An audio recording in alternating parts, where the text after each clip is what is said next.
Welcome to the Organic Chemistry video content to accompany the Organic Chemistry 1 lecture guide and the Organic Chemistry 1 primer.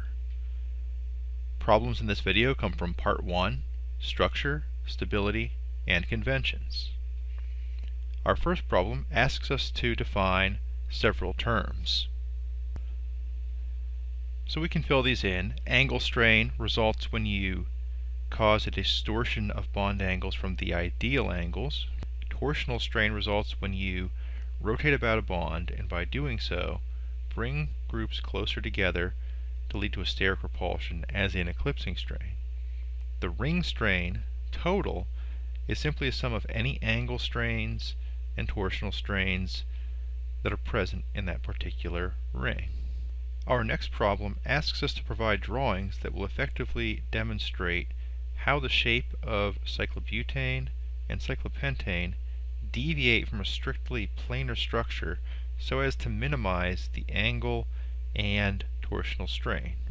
In the primer, we learned that cyclobutane undergoes this puckering, pushing down of two of the carbon atoms in the center, and what that does is it alleviates some of the eclipsing interactions. In the planar conformation, all the H atoms are pointed the same direction, but by puckering this structure, you're able to tilt some of the hydrogens away from one another so that they're not all pointed up into the same region of space. In cyclopentane, you have something of a similar distortion in that one of the flaps, one carbon of the 5, will tilt upward, and in doing so, you accomplish some alleviation of the eclipsing interactions. These two H's I've circled are still eclipsing, but you have one that's straight up on this carbon, and the one beside it is tilted out to the side, as is this one. This one is straight down, and this one's tilted. So those are then staggered. So that alleviates some, but not all, of the eclipsing interactions. The distortions of cyclohexane to form the chair conformation are somewhat similar to the envelope distortion we saw for cyclopentane in the previous problem. In the cyclopentane, one flap got tilted up. In cyclohexane, you have one of these tips at each side, so you could draw one tilted up and one tilted down in an envelope type distortion. This leads to complete alleviation of the eclipsing interactions.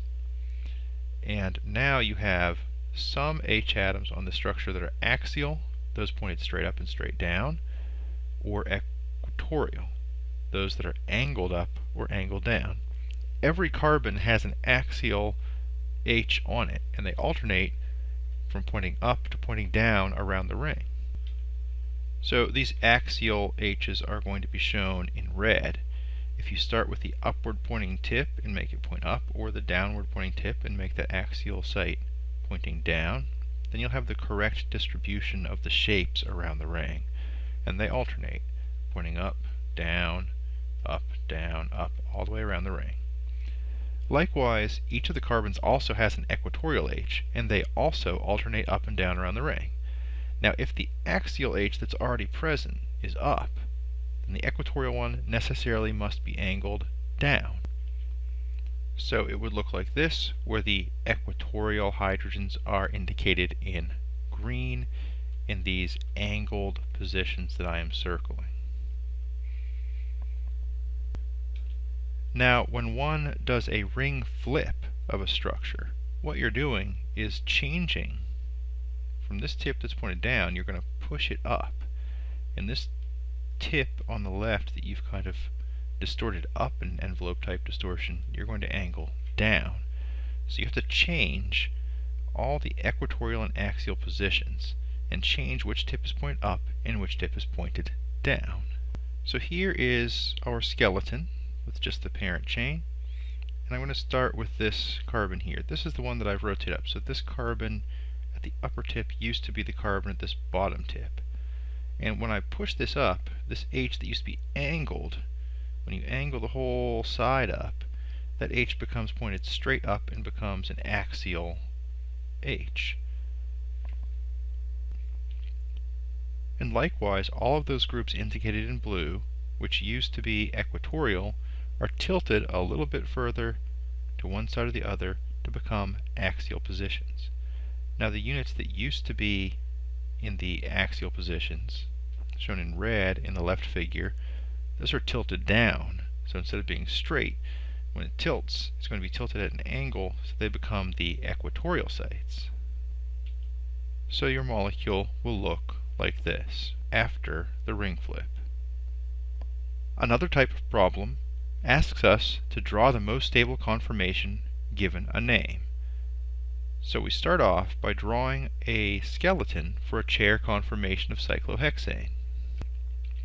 Next we focus on the sites that have substituents, in this case positions 1 and 4. We should fill in the axial and equatorial sites at those positions. And now it's a matter of figuring out where the substituents go. In this case we have an ethyl substituent we need to put on and a methyl substituent we need to put on. The ethyl substituent is larger. It would exhibit a greater steric repulsion with other groups. It's most important to put that in a favorable position. And on a cyclohexane, that would be an equatorial position, and then the other group on that carbon would be a hydrogen. Now once we do that, we know where the methyl group has to be. Our ethyl group is pointed down, and we see that the name tells us that the two groups have to be trans to one another. Trans means they point opposite directions. So if the ethyl group is down, the methyl group has to be pointed up, whether that site that is up on the fourth carbon is equatorial or axial. And now we have the most stable conformation. We'll approach this next problem the same way, starting off with a skeleton of cyclohexane, filling in the sites on positions 1 and 2, equatorial and axial. And here the two substituents we need to put on are an isopropyl and a methyl. And that's much larger than a methyl group. So that must be at an equatorial position. There's our isopropyl group. The methyl group, then, we don't have a choice. The cis tells us it must point the same way. So if the isopropyl group is pointed towards the bottom part of the ring, the methyl group must also be pointed towards the bottom part of the ring. And then we have our structure for cis 1 isopropyl 2 methyl cyclohexane